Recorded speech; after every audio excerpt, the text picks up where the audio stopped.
Hi, I'm James Dunn. Welcome to the Inside Network.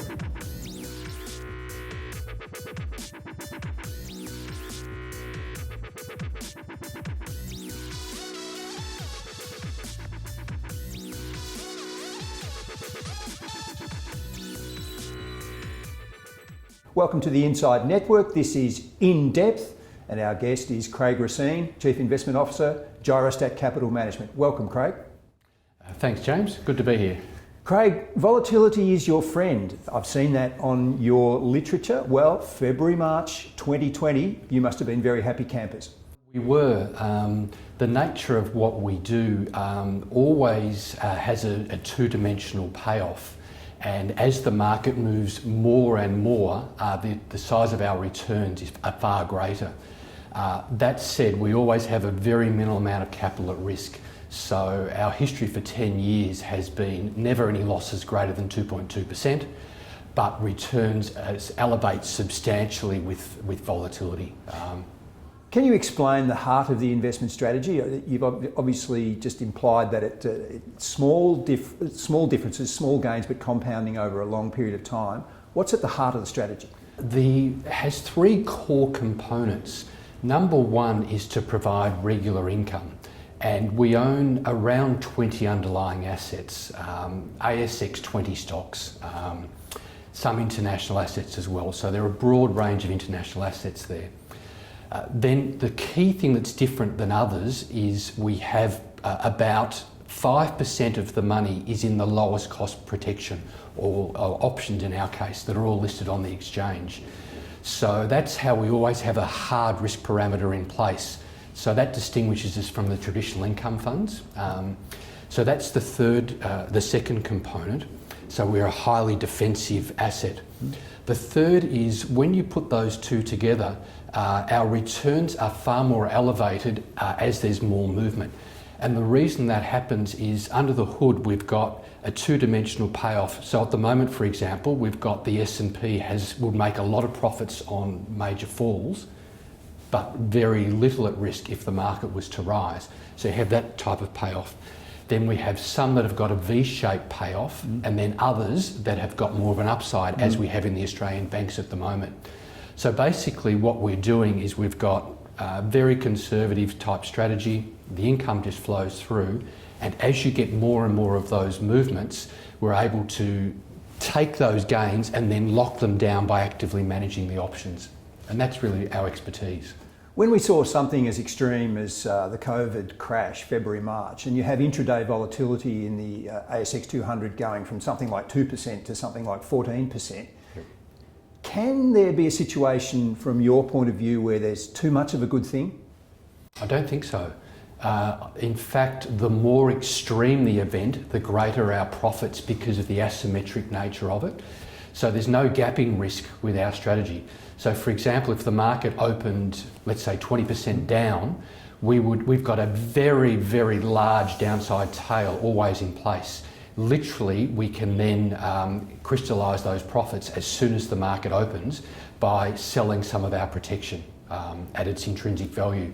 So even when we find market makers aren't quoting on options, as it happens sometimes, we're still able to sell them because we know what their intrinsic value is.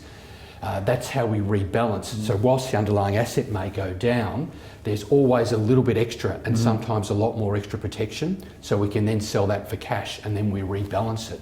And that cash is then available for reinvestment at far lower prices. Okay, so if you have the volatility at the heart of the strategy, is it necessarily then the key driver of the investment performance? Yes, there are two key parameters, James. Number one is the number of times the underlying stock moves plus or minus 2%. So 2 to 3. So we reset the protection or that option component about a 2 to 3% move. So that's number one. So sometimes you find range-bound markets, we go up, down, very good for us. It's like an asset turnover play. And the second is the gaps on the open. The bigger the gap on the open, the bigger the profit. It's literally, if you've got that type of payoff, it's asymmetric. So the greater it is, the more it is. And what you tend to find is we track those gaps that exceed, again, that 2 or 3%. And the more they are and the bigger they are, the bigger our profits. That's really interesting, because in February, March, gapping risk was causing all sorts of problems for all kinds of strategies. But for yourselves, it was manna from heaven. It was. And what we've tried to do is do something that can be added to a portfolio that is different and addresses those things that aren't being addressed with traditional portfolios now. So that then, as you've explained, that what is a terrible bugbear for a lot of strategies actually plays into your strategy. So that would imply that that's where your strategy would fit in a portfolio, because in extreme times you're looking for lack of correlation, and your fund sits there uncorrelated because it does different things and benefits from different things. That's correct. Yeah, it's that whole search for diversified, non-correlated assets. And with zero bound interest rates, they're correlated now, the traditional. So what you've spoken on is our returns feature. So for those investors that really want returns in those other environments when others aren't, we're used in that way. That's true. The other, some investors are focusing on the income component. That's particularly the retiree investor. So as the portfolios are progressively de-risked, the fact that we've never lost more than that 2.2% means you can actually get a higher income by passing through the dividend. We're not trading stocks, we hang on to the underlying asset. But you also get an added benefit of addressing the sequencing risk if there are those bigger falls and those returns get elevated. So that's the second broad group of investors that are using our fund. So how does the strategy handle the risk of interruption to dividend income that's prevalent in the Australian market at the moment, particularly in your top 20 space? Yeah, and we've definitely experienced that with the banks, for example, and we look, for example, at what's implied in the options market today for bank dividends in November. We can do all that type of stuff from the option pricing, and they're substantially reduced, around 30 cents yesterday. Now, our strategy also focuses a lot on owning the State Street ASX 200 fund. So we have quite a diversified stream of companies that are providing the dividends to our investors. So there's the commodities, there's the Woolworths, there's the Telstras, there's the AGLs, all of those names. Now, what actually happens is when the banks do things like cutting their dividends, they fall dramatically. So whilst we didn't get the dividend income, we made a lot more profits on those from the options overlay component. So essentially what our investors will get is a slightly lower franking credit component, but we're actually able to pay them an even bigger distribution because we make bigger profits. Could the strategy, Craig, be expanded outside the ASX 20, for example, into the 50 or the 100, or does just having that concentrated group of stocks, is that an absolute imperative for what you're trying to do? The real requirement is liquidity in the options market, and your point about in major distress events, we found that if we moved further beyond those, the liquidity wasn't there. So that really is the key for us. So what we have in fact done is broadened our exposure internationally. So we got a lot of investor feedback and said, can you use your strategy in, for example, we've got quite a lot of Hong Kong, the S&P 500, NASDAQ, MSCI, developed and developing markets in our fund now. We've done that, so that, and again, the liquidity is very good in those markets. That's the key. So it brings two benefits. One is we can act immediately when those events happen. And the two is they are also, by their nature, some of those correlations are quite different in any case.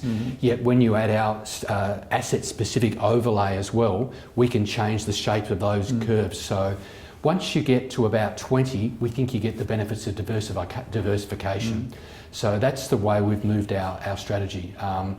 Within the Australian market, for example, we've got Fortescue and Newcrest, for example, are in there. They're quite good for their liquidity. But things like Wesfarmers we don't have. We used to, but the liquidity hasn't been as good. That's really the key, that the options turnover. The liquidity in the options market. Liquidity in the options market is really the key. Otherwise, you'll get some slippage and the opportunities will be there and we won't be able to do it at a fair price.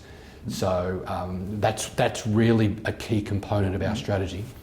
It also has been those either indexes or stocks also tend to, we spoke about the diversity of the dividend stream, that income component as well.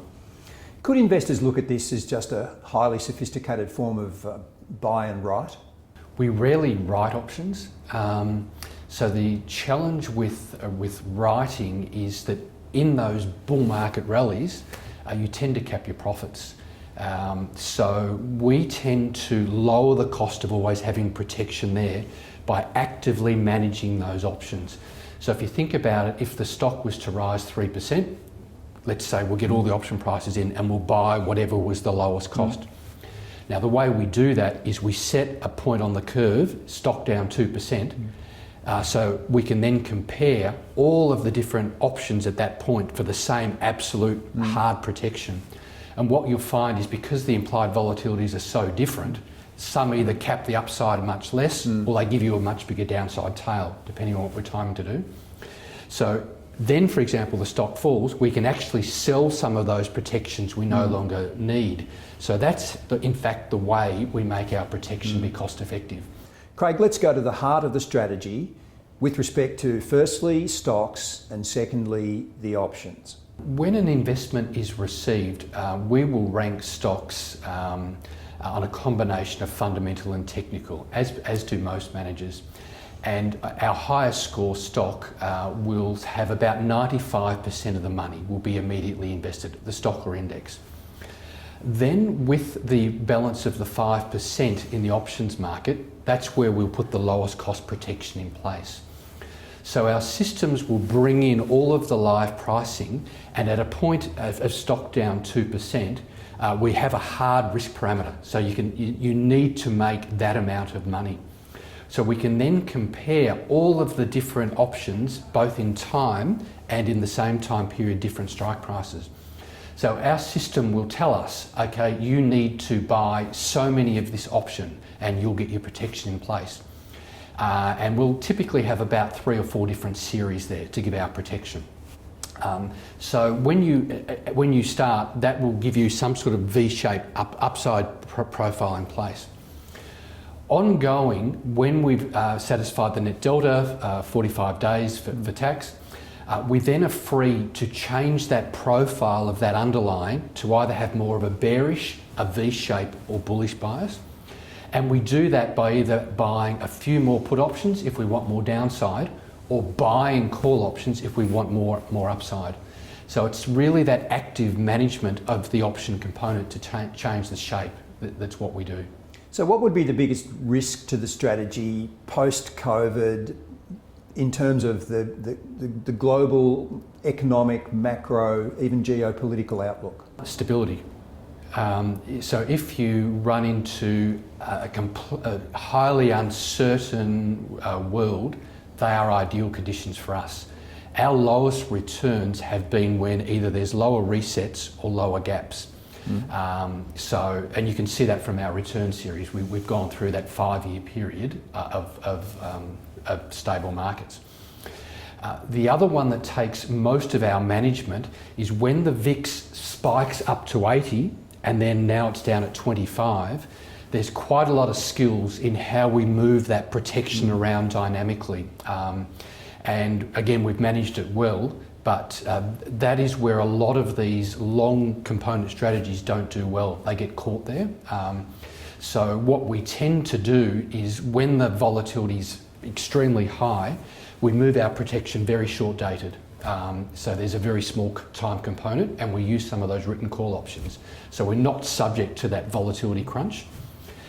As you start to see the volatility get quite low as it is now, we're able to extend that duration and actually set up for the next correction. So it's actually a period for us. By extending it, when the vol spikes again, you get a much bigger uplift in your net asset value. So there's quite a lot of skills there in how we do that. Craig, what would you say would be the biggest concerns for investors in general today? I think number one is the lack of income from your defensive assets. That's a real big issue for retirees in particular. And I guess we've had 10 years of government inquiries trying to find income products with protection. So that's number one. And then number two is the fact that we are so late cycle and it's so uncertain. The risk of significant corrections is very severe, and particularly the consequences for retirees, but for all investors. So there are two things that I look at. Number one is when there have been 15% falls, 19 of 19 times the lows have been retested. So whilst it's not a prediction, the odds of there being a retest of those recent lows is very high, and that's 20% down from here. So another leg down. A lot of people think we've had our crash and we're recovering, but another leg down is a very significant possibility in your view. It is, and that's how we used. So how we used in portfolios is to say you've covered that with a diversified, non-correlated asset. So a leg down, yes, certainly. And we also, as I said, we've got that income feature is our primary purpose, but it's an added benefit of adding our fund. And increasingly that's how we're being used. So you either cover that first leg down, or secondly, if you look through history, the 40% plus correction, which is another possibility. Again, we're in the 13th year of this cycle, and at our website we show there's been 13 corrections of greater than 20%, and they happen within 6 months. That could easily happen again. I'm not saying it does, but in the event that happens, we've got an extremely large downside tail for that, and we're very well positioned for it, both with an Australian asset and our international assets. Craig, thank you very much. Thanks for having me, James. A pleasure.